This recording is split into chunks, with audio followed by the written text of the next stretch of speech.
여러분 항상 삶 속에서 무엇보다도 우리 주님을 사모하시는 여러분의 삶이 되시기를 주님의 이름으로 축원합니다.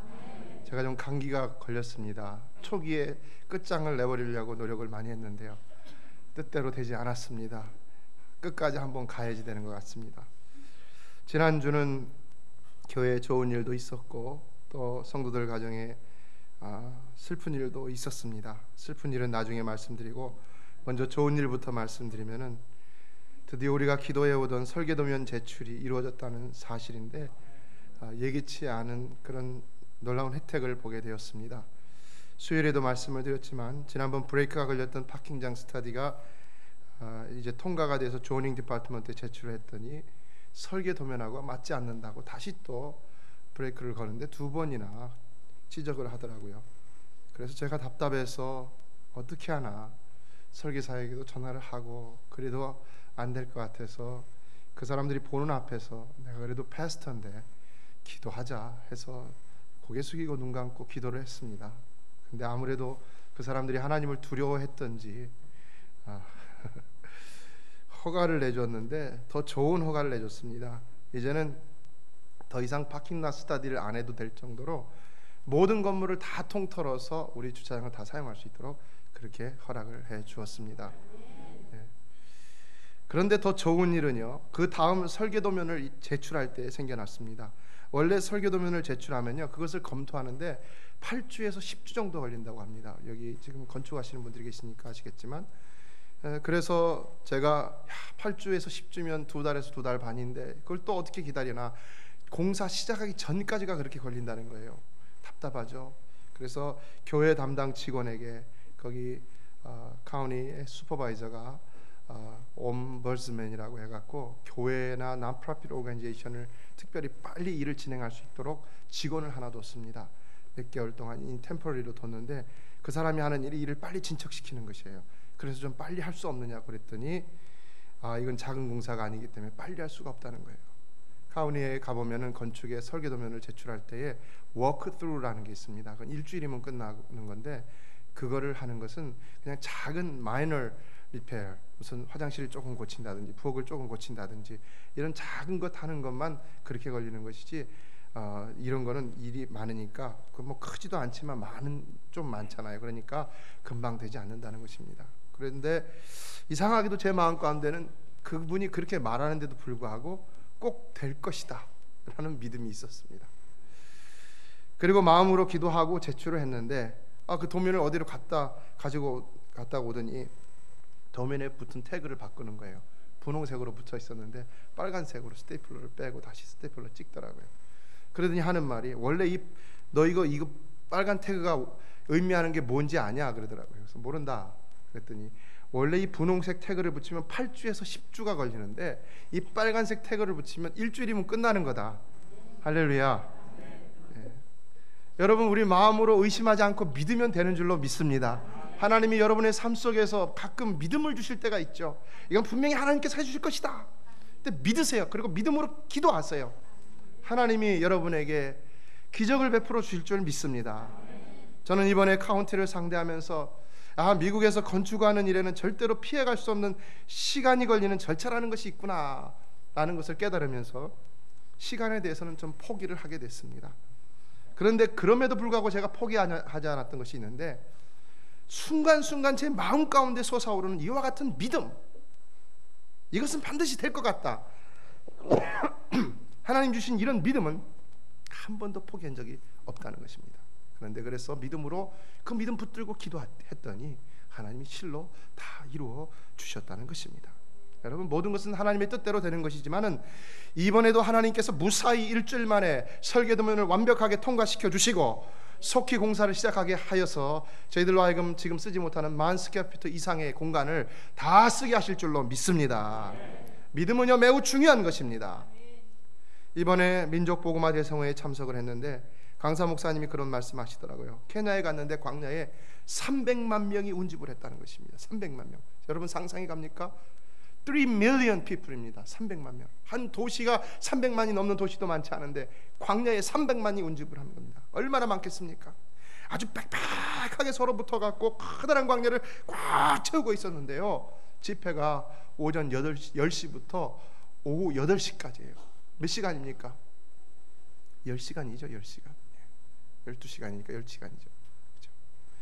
근데 한 사람도 움직이는 사람이 없고요. 생각해보세요. 꽉 차 있는데, 300만이 꽉 차 있는데 어디를 움직이겠습니까? 한 사람도 움직이는 사람이 없고요. 또 적도라서 장대비가 쏟아지는데도요, 그 사람들이 막 비를 피하려고 그러는 것이 아니라, 움츠러드는 것이 아니라 손을 높이 들고 오히려 하늘을 향해서 주여 주여 외치면서 기도를 하는데요, 거기서 놀라운 기적과 같은 역사들이 일어났다는 것입니다. 막 병든 자들이 고침을 받는 역사가 일어났다는 것입니다. 성도 여러분, 어려운 가운데 우리가 움츠러들 것이 아닙니다. 어려운 가운데 하나님을 향하여서 주여 주님을 외치며 믿음으로 간구할 때 하나님이 우리의 기도를 들어주실 줄로 믿습니다. 그런데 이 목사님이 그때 생각하셨다고 합니다. 왜 여기 케냐에서는 이런 기적이 일어나고 한국에서는 안 일어나는가? 왜? 그분도 집회를 많이 다니시니까요. 그분이 여기서는 기적을 체험하는데 왜 저기서는 안 될까? 곰곰이 생각해 보니까 결국 그것은 믿음이었다라는 것을 깨달았다는 것입니다. 믿음. 예수님은 한 번 더 병 고치시면서 병 고침을 받았다라고 말씀하지 않으셨죠? 뭐라고 하셨습니까? 예수님은 내 믿음대로 될지어다. 내 믿음이 너를 구원하였느니라. 내 소자야 내 죄 사함을 받았느니라 말씀했죠. 여러분, 기적은 여러분의 믿음 따라 일어나는 줄로 믿습니다. 다른 사람의 믿음 아닙니다. 바로 여러분의 믿음인 것입니다. 여러분의 믿음. 저는요, 기도해 주면서 종종 이것을 많이 체험합니다. 정말 믿음을 가지고 기도를 받는 사람들이 병고침도 받고 이런 역사도 일어날 때가 있다는 것입니다. 저는 항상 일어난다고 말씀드리지 않습니다. 하나님이 하시는 것이기 때문에요. 그렇다면 그들의 믿음과 우리의 믿음은 도대체 뭐가 다른 것인가? 그분이 저에게 식사를 하시면서 개인적으로 이렇게 말씀하시는 것을 들었습니다. 그들은 가진 것이 하나도 없다. 아프리카에서 뭐 가진 것이 있겠느냐? 그런데 한국 사람들은 어떠냐? 가진 것이 너무나 많다. 우리 너무 가진 것이 많지 않습니까, 여러분? 그래서 그들은 그냥 하나님만 온전히 의지하는 겁니다. 주여 하는 것, 주여는 100% 주여입니다. 우리도 옛날에 그랬죠, 우리 민족도. 그래서 기적이 펑펑 일어났었죠. 그런데 오늘날 어떻습니까? 우리의 죄 50% 될 때도 있고 60% 될 때도 있고, 정말 하나님을 의지한다 하면서도 우리는 따로 의지하는 것들이 많이 있다는 것입니다. 그래서 예전에 없었을 때 기도는 정말 하나님만 온전히 바라고 구하는 통전적인 기도였습니다. 하나님만 바라는 겁니다. 그 신앙의 기도입니다, 그거는요. 근데 지금 어떤 기도를 드립니까? 선택적인 기도를 드립니다. 하나님, 요거 들응답해 주세요. 저거 들응답해 주세요. 어때요, 여러분? 우리 기도가 그렇지 않습니까? 하나님과의 교제로 들어가야 되는데, 하나님을 만나는 신앙의 행위가 되어야 되는데, 그러지 못하고 어떤 뭘 얻기 위한 수단과 방법으로 사용이 될 때가 많이 있다는 것입니다. 그런데 그것도 어떻게 합니까? 다 다른 꼼수를 두고 하죠. 결론적으로 오늘날 우리의 기도는 전인격과 삶을 하나님께 맡기며 전적으로 나아가는 기도가 되지 못하고 있기 때문에 사실 우리의 믿음이라는 것은 그들의 믿음에 비하면 피할 바가 없다는 것입니다. 저는 이번에 또 이런 도전을 받았습니다. 성령 받아야 한다. 성령 받지 못하면 예수 진짜 믿는 것이 아니다. 물론 여러분, 우리가 모르는 사실 아니죠. 다 알죠. 그런데요, 이 말씀하시면서 에스겔서 47장의 말씀을 적용을 시켰습니다. 성전에서 생명수가 흐르는 것, 그 비유 있죠. 그 환상, 이것을 적용했습니다.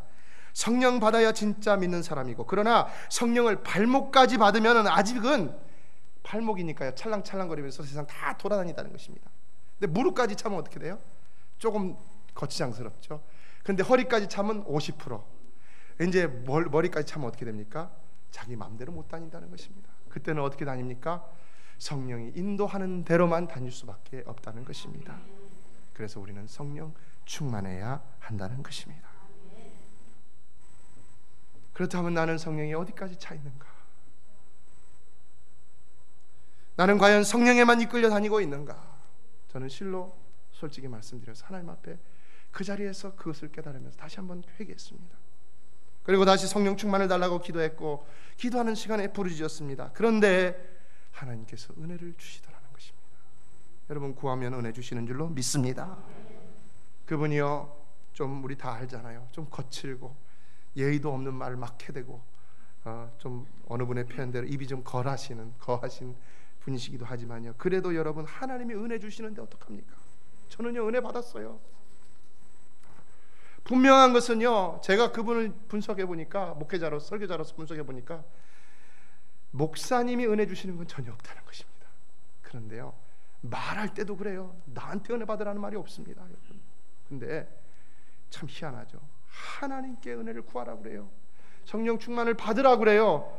참된 믿음을 가지라 그래요. 꼭 마치 제3자가 얘기하는 것처럼 얘기합니다. 그런데 그렇게 하니까요, 정말 하나님이 그 시간에 은혜를 주시더라는 것입니다. 성도 여러분, 은혜는 하나님이 주시는 것인 줄 믿습니다. 저를 바라보지 마시고 하나님 바라보세요. 하나님. 화목의 비결은 바로 여기에 있는 것입니다. 오직 사람을 기대하는 것이 아니라 하나님을 기대하는 것, 이것이 바로 가장 중요한 화목의 비결이라는 것입니다. 그러므로 오늘 본문을 보면은 화목의 비결을 말하고 있는 것 첫 번째가 1절에 이렇게 기록되고 있는 것을 볼 수 있습니다. 우리 다 같이 1절 말씀을 합독하도록 하겠습니다. 시작. 그러므로 주 안에서 갇힌 내가 너희를 권하노니 너희가 부르심을 입은 부름에 합당하게 행하여. 여러분, 여기서 우리가 가장 눈에 들어오는 그런 말이 뭡니까? 어떤 말이 가장 눈에 들어옵니까? 주 안에서 갇혔다는 말이 가장 눈에 들어오죠. 그렇죠? 이 갇혔다는 말이 뭘까요? 에베소, 빌립보, 골로새는 무슨 서신입니까? 옥자로 시작합니다. 그래도 모르세요? 옥중 서신이죠. 감옥에 갇혔을 때 쓴 서신입니다. 그러니까 여기 갇혔다는 말은 무슨 말이겠습니까? 감옥에 갇혔다는 것이죠.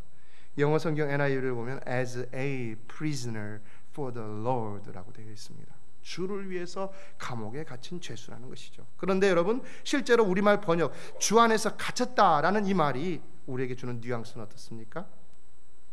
감옥에 갇혔다기보다는 주님께 갇혔다는 말로 더 들리죠. 그렇죠? 그리고 사실 여기서 사도 바울이 강조하는 것은 감옥이 아니라 주님이라는 것을 우리는 잘 알고 있습니다. 주님이요. 따라서 우리는 이것이 사도 바울이 자신을 감옥보다는 주 안에 주님께, 주님 안에서 갇힌 자라는 사실을 더 강조하고 있다는 것을 알 수가 있습니다. 그렇다면 아까 좀 전에 말씀드린 성령에 완전히 푹 잠긴 사람하고 어떻습니까? 의미가 같은 것이죠. 같은 것이죠. 성령에 푹 잠긴 자, 그건 예수 안에 갇힌 자라는 것입니다. 예수 안에 가져진 자예요. 예수가 주권자가 됩니다. 예수가 하라는 대로 할 수밖에 없는 것입니다. 그리스도인은 어떤 사람들이냐? 진정한 그리스도인들은 바로 그 예수 주권자이신 예수 안에 갇혀서 예수의 명령에 순종할 수밖에 없는 자라는 것이죠. 그래서 그 다음 말도 보면 너희가 부르심을 입은 부름에 합당하게 행하여 라고 했는데 역시 같은 의미를 내포하고 있다는 것을 우리가 알 수가 있습니다. 다시 말해서 우리가 부르심을 입은 자라는 사실은 사도 바울뿐만 아니라 우리도 역시 주 안에 갇힌 자라는 사실을 강조하고 있다는 것입니다. 부르심이라는 것은요, 내 의지가 아니죠. 누구의 의지입니까? 하나님의 의지죠. 하나님 불러주셔야지 우리가 부르심을 받을 수가 있는 것이죠. 그래서 부르심에 합당하게 행하는 것은 바로 부르신 자의 뜻에 갇혀 사는 것인데 그것이 무엇이냐? 곧 성령 충만이라는 것입니다. 여러분, 연약한 우리의 인생 생각해 보세요.